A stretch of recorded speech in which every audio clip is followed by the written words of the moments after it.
부흥을 주소서라는 제목으로 함께 말씀을 나누려고 합니다. 부흥이 무엇입니까? 부흥을 정확하게 정의하고 오늘 말씀을 우리가 대할 때에 우리에게도 넘치는 은혜가 있는 줄 믿습니다. 부흥은 두 가지로 사용이 돼요. 엄밀하게 보게 되면 이 부흥은 바깥으로 보여질 때에는 성장이 일어나는, 많은 사람들이 교회에 몰려오는 것, 이것을 부흥이다라고 말할 수 있습니다. 그러나 오늘 이곳에서 이야기하는 부흥의 의미는 진정한 영적인 의미에서 우리의 영이 회복되는 것을 부흥이다라고 말하는 것입니다. 교회에 부흥이 일어나는 것은 숫자만 늘어나는 것을 하나님께서는 부흥이다라고 말씀하신 적이 단 한 번도 없습니다. 우리의 영혼이 먼저 거듭나서 성령의 은혜로 새로워지고, 이 새로워진 사람들을 통하여 한 사람 한 사람 주님 앞에 붙들려서 우리의 구원주이신 주님을 바라보는 그 은혜가 있을 때에 진정한 부흥이 있다라고 성경은 언제나 말씀하고 있습니다. 이 시간 주님께서 우리 가운데 영적인 진정한 부흥과 우리의 삶 속에 넘치는 부흥으로 주님께서 함께하여 주시는 줄 믿습니다. 본문 말씀을 통하여 보는 첫 번째, 순종할 때 부흥이 임합니다라는 사실을 말씀을 통하여 보게 됩니다. 1절부터 3절 말씀을 보게 되면 말씀에 이렇게 기록되고 있습니다. 여호와의 말씀이 두 번째로 요나에게 임하니라. 이르시되 일어나 저 큰 성읍 니느웨로 가서 내가 내게 명한 바를 그들에게 선포하라 하신지라.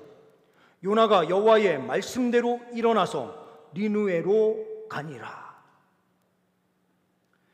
오늘 1절 말씀이 우리에게 정말로 은혜가 돼요. 1절 말씀을 보게 되면 여호와의 말씀이 두 번째로 요나에게 임하니라. 몇 번째로요? 두 번째로요. 첫 번째로 주님께서 말씀을 주셨을 때에 요나는요, 하나님의 말씀을 거부하고 멀리 니느웨인 정반대쪽에 있는 다시스로 그의 발걸음을 옮기면서 배를 타고 지중해를 넘어가고 있는데, 지금의 스페인 그 지역을 향해서 가고 있는데 지중해에서 갑자기 태풍이 불면서 요나는 사람들에 의하여 제물로 드려지게 돼요. 이 자리는 실패의 자리였습니다. 풍랑 속에서 죽는 자리였습니다. 그런데 주님께서 예비하신 큰 물고기를 통하여 이를 살리신 후에 주님께서 다시 말씀을 주시는 거예요. 우리 교회가 9월 1일, 이제 며칠 지나면 55주년을 맞는 날이에요. 반세기가 넘어 지금 이렇게 교회가 세워져 있어요.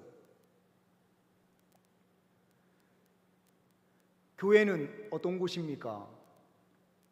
많은 것으로 정의할 수 있는 곳이 교회예요. 주님의 몸된 교회다. 오직 예수 그리스도 십자가가 교회다. 뭐 다양한 말로 이야기할 수 있을지 몰라도요, 교회란 무엇입니까?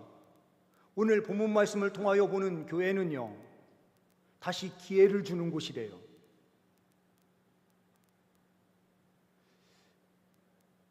제가 하나님 앞에 늘 회개하면서 달려가는 그 하나가 뭐냐, 때로는 제가 기회를 주지 않을 때가 있는 것은 아닌가 생각이 들거든요.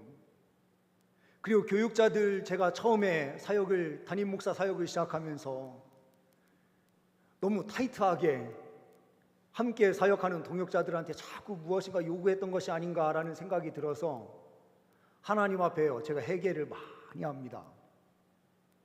실수하는 것 있어도 다시 기회를 주는 곳이 교회인데, 우리가요, 주님의 교회로 세워질 수 있는 이유도 어디에 있었느냐? 바로 다시 기회를 주시는 하나님의 은혜 속에서 우리가 교회로 세워진 거예요. 죄로 죽었던 우리가 예수 그리스도의 보혈의 은혜로 다시 살려주시는 그 은혜로 우리가 살아나게 됨을 통하여 다시 기회를 주신 주님의 그 은혜로 우리가 교회로 세워진 거예요. 교회는요, 다시 기회를 주는 곳입니다. 실수를 하는 사람들이 있어요. 우리가요, 사람과의 관계 속에서 서로들 실수할 수 있어요. 그 실수를요, 트집 잡아서 자꾸 끌어내리는 것이 신앙생활이 아니라 주님의 교회는 늘 그 실수하는 자리에서 다시 일어설 수 있도록 해주는 것이 교회예요. 세상은요, 한번 쓰러지면 다시 일어날 기회를 주지 않는 곳일지 몰라요. 상대방을 밟아야만 자기가 높아진다는 착각 속에 사는 곳이 이 세상이에요. 그런데요, 하나님의 말씀은 다시 일으켜 세워주는 자리에서 그 공동체가 더 든든해진다라고 말씀하시고 계세요. 교회는 다시 기회를 주는 곳입니다. 하나님께서요, 부흥을 주시기 위하여 요나에게 다시 기회를 주셨어요. 그것이 두 번째로 요나에게 이만이라라는 말씀이 있는 거예요. 베드로가 예수님을 부인하고 실패한 자리에 있었을 때에 주님께서 그에게 찾아오셔서 다시 기회를 주신 것처럼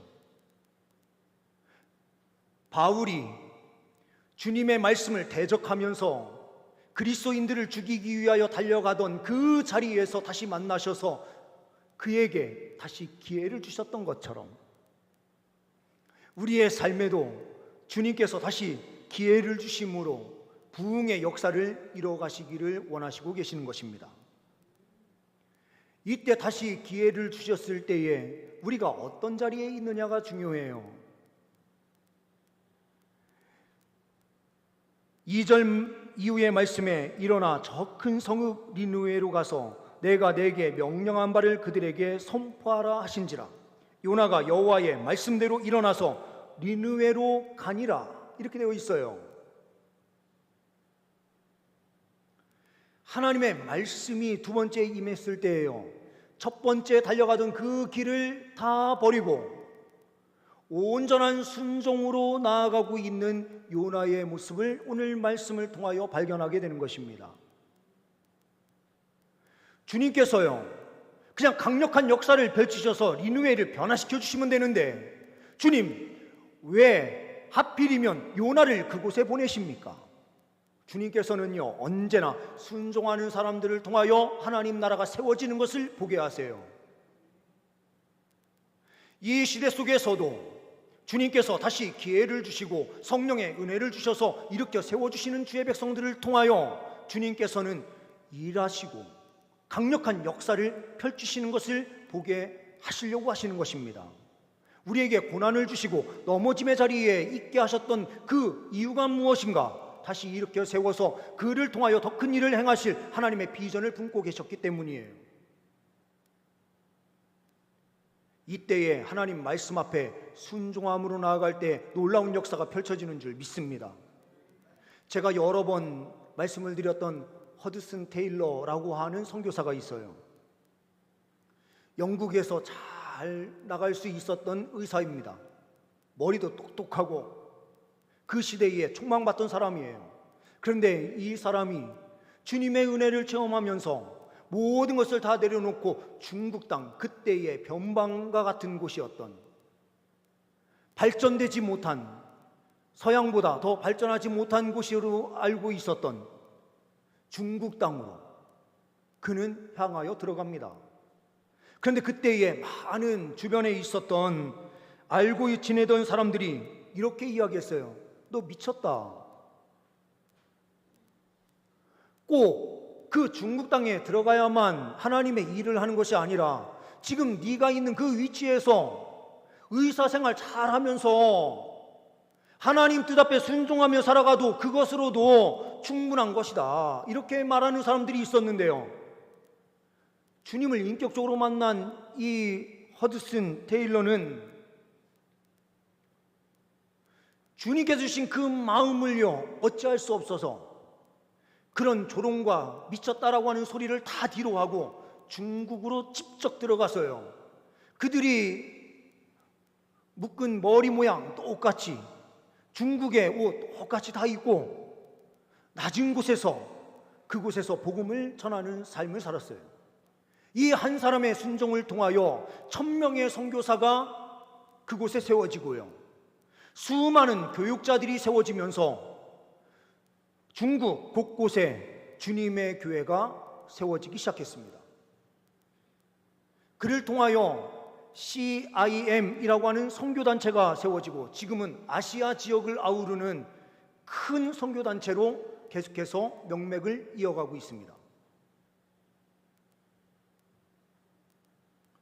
한 사람의 순종을 통하여 하나님께서요 중국 땅에 역사를 베푸셨습니다. 한 사람의 순종이 얼마나 큰 결과를 낳는지 우리는 역사 속에서도 많은 것을 발견할 수 있습니다. 주님께서 이 시간 주의 백성들에게 은혜를 주셔서 주의 백성들을 통하여 하나님 나라의 확장을 이루어 가시는 줄 믿습니다. 그 말씀 앞에 순종할 수 있는 저와 우리 성도님들의 삶이 될 수 있기를 간절히 소망합니다. 본문 말씀을 통하여 보는 두 번째는 말씀을 전할 때에 부흥이 임합니다라는 사실이에요. 4절 말씀을 보게 되면 4절 말씀에 이렇게 기록이 됩니다. 요나가 그 성읍에 들어가서 하루 동안 다니며 외쳐 이르되 40일이 지나면 니느웨가 무너지리라 하였더니, 이 메시지는 무엇입니까? 하나님께서요 니느웨에 가서 말씀을 선포하라 라고 했었던 내용이에요. 결국에는 요나가 니느웨에 선포한 것은 하나님의 메시지, 하나님께서 주신 말씀을 선포한 것이었습니다. 이 세상을 변화시키는 일에 무엇이 필요합니까? 가장 중요한 것은 하나님의 말씀이에요. 말씀이 선포돼야 그 말씀이 심령을 붙잡아서 주님 말씀 앞에 굴복되는 역사가 펼쳐지는 것이지, 인간적인 방법으로 아무리 좋은 것으로 선한 일을 행한들 그들이 굴복하는 일은 펼쳐지지 않습니다.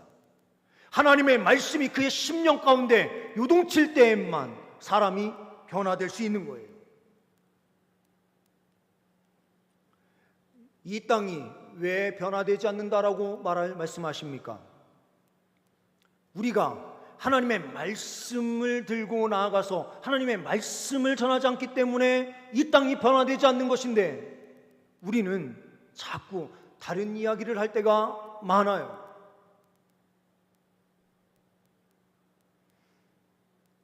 이 니느웨가 얼마나 큰 성읍이었는지 모릅니다. 요나가 활동하던 시기는 주전 750년이에요. 예수님께서 오시기 전 750년 전에 활동했었던 사람입니다.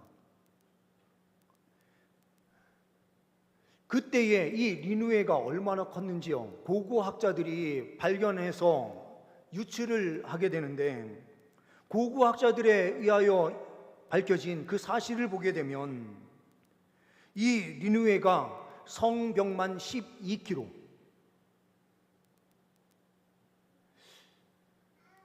그 한 2000년 정도 지난 후에 우리나라의 조선이 건국을 하거든요. 이성계를 통해서요. 그때 한양 도성이 만들어지는데, 이때 한양 도성의 길이가 어느 정도냐? 이때 18.6km였어요. 그러니 2000년 전에 있는 니느웨가 조선시대에 가지고 있는 그만큼의 큰 성읍을 가지고 있었고, 니느웨 성만 그렇지 요 니느웨를 중심으로 이루고 있는 그 지역을 다 보게 되면 그 둘레가 약 90에서 120km까지 될 것이다, 이렇게 봐요. 적게는 90km, 많게는 120kg까지 빠요. 그러니 지금 서울 정도 사이즈가 될 건데요. 서울이 얼마나 큰 도시인지 몰라요? 전 세계적으로 큰 도시 속에 속하는 것이 바로 이 서울입니다. 그런데 이 750년, 주전 750년경에요. 이 큰 성읍을 이루고 있었다라고 하는 것은 대단한 것이었습니다. 이 성읍에 3일 길을 다녀야 된다라고 했으면요, 이 주변을 걸어서 다니는 그 길만 하더라도요 3일 안에 다 돌 수 없을 만큼 광대했습니다. 그런데 이때에 요나가 하나님의 말씀을 들고요 하루 만에 그곳을 내달리면서 이 니느웨가 멸망하게 될 것이다 라고 하는 하나님께서 주신 메시지 그대로를 선포했어요. 어떤 화려한 메시지를 선포한 것도 아니에요. 하나님께서 말씀하신 그 말씀만 들고 와서 말씀대로만 딱 전하고 끝냈어요. 그럼 마음 한켠에 요나는 이런 마음도 있었을지 몰라요. 이 니느웨가 빨리 망해버렸으면 좋겠다라는 생각도 가졌을지도 몰라요. 그런데 그가 하루길을 내달리며 선포한 그 말씀이 어떤 역사를 펼칩니까? 하나님께서요 그 말씀을 통하여 놀라운 부흥을 일으키시는 거예요. 이 대한민국을 주님께서 부흥시키시려고 하실 때에 어떤 일을 하실까? 예전이나 지금이나 같은 방법이에요. 언제나 주님의 말씀을 들고 나아가 그 말씀을 그대로 선포하는 삶을 통하여 이 땅이 변화되고 회복되는 것입니다. 세 번째로는 회개할 때에 부흥이 임합니다 라고 하는 메시지를 우리에게 분명하게 주시고 계세요. 좀 긴 구절이긴 하지만 5절부터 10절까지요 우리 한번 말씀을 다 같이 한번 합동 한번 해볼까요? 5절부터 10절까지 말씀입니다. 다 같이요. 니느웨 사람들이 하나님을 믿고 금식을 선포하고 높고 낮은 자를 막론하고 굵은 베옷을 입은지라. 그들이 니느웨 왕에게 들림에 왕이 보좌에서 일어나 왕복을 벗고 굵은 베옷을 입고 제 위에 앉으니라. 왕과 그의 대신들이 조서를 내려 니느웨에 선포하여 이르되 사람이나 짐승이나 소떼나 양떼나 아무것도 입에 대지 말지니 곧 먹지도 말 것이요 물도 마시지 말 것이며 사람 짐승이든지 다 굵은 베옷을 입을 것이요 힘써 하나님께 부르짖을 것이며 각기 악한 길과 손으로 행한 강포에서 떠날 것이라. 하나님이 뜻을 돌이키시고 그 진노를 그치사 우리가 멸망하지 않게 하시리라. 그렇지 않은 줄을 누가 알겠느냐 한지라. 하나님이 그들이 행한 것 곧 그 악한 길에서 돌이켜 떠난 것을 보시고 하나님이 뜻을 돌이키사 그들에게 내리리라 말씀하신 재앙을 내리지 아니하시니라.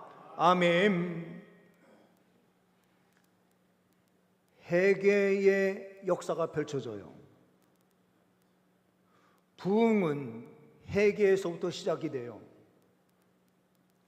그런데 우리는 이렇게 생각할 때가 많죠.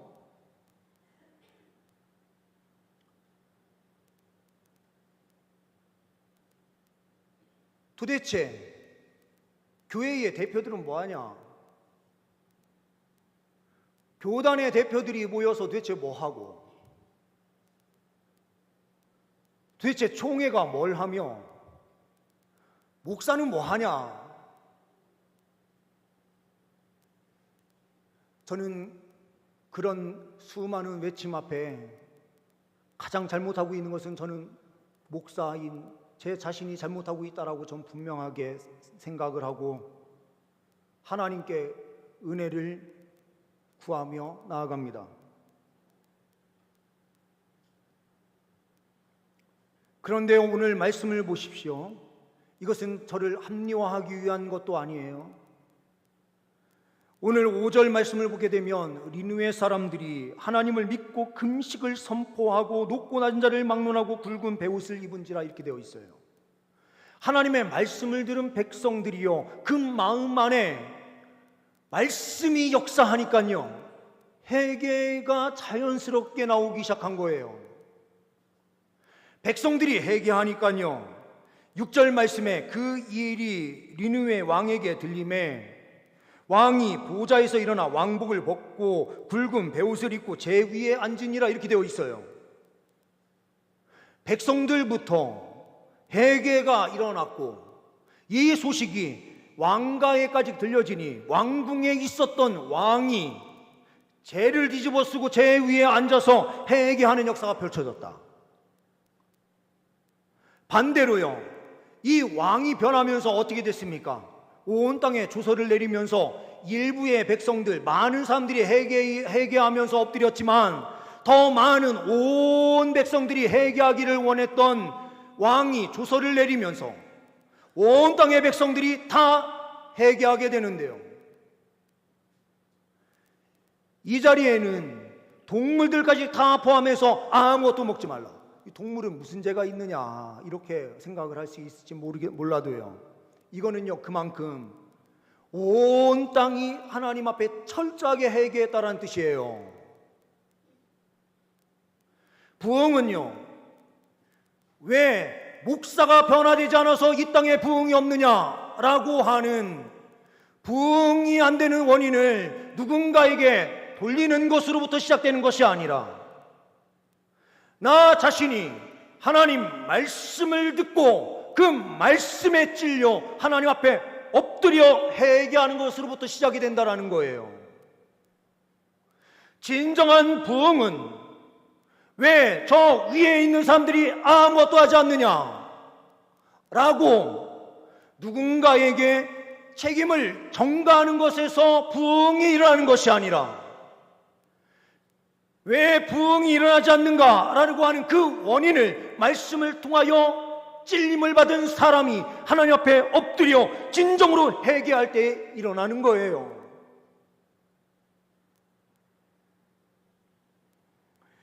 웨일즈 대부흥운동 1904년에 있었던 부흥이에요.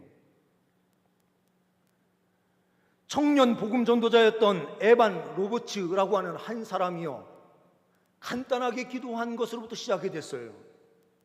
주여 나를 정결하게 하소서, 주여 나를 불태우소서. 이 간단한 기도를 드리면서요, 한 사람의 심령에 불이 임하기 시작하면서 진정한 회개가 시작이 됐고요, 이 회개 운동을 통하여 일어난 것이 웨일즈 부흥운동이에요. 이 부흥운동이 일어났다는 사실이요, 세계에 퍼져나가면서 어디까지 그 소식이 들어왔느냐, 저 북녘 땅에 있었던 평양 땅에 그 소식이 들어가면서 1907년에 평양 대부흥운동이 펼쳐지기 시작했던 거예요. 그 부흥의 확산이 지금 이 땅 남한 지역에 그대로 그 정통성이 흘러 들어오면서 지금 남한의 이 교회들이 이렇게 세워질 수 있었던 거예요.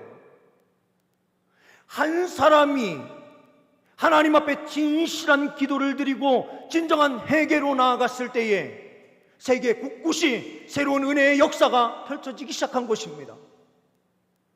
누군가에게 책임을 전가하는 방식이 아니라, 이 말씀을 나에게 주신다면 나 자신이 먼저 하나님 말씀 앞에 엎드려서 회개하며 주님 말씀 앞에 순종할 때의 역사가 펼쳐지는 거예요.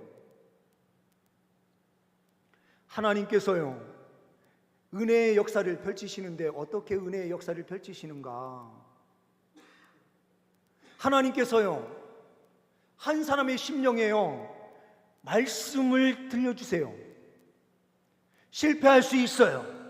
그런데 똑같은 말씀을 다시 한번 그의 심령에 두 번째로 실패한 자리에서 다시 기회를 주시면서 그에게 말씀을 주세요. 말씀을 받은 그의 심령에요, 주님의 마음이 부어지는 거예요. 진정한 부흥이 뭐냐? 하나님의 마음을 깨닫는 거거든요. 성경 말씀을 우리가 읽으면서요, 진짜 은혜 받는다라고 하는 것이 뭡니까? 우리는요, 성경 말씀을 보면서, 저도 마찬가지지만 말씀을 보면서요, 그 말씀을 보면서 주님, 이 말씀대로 좀 되게 해주세요.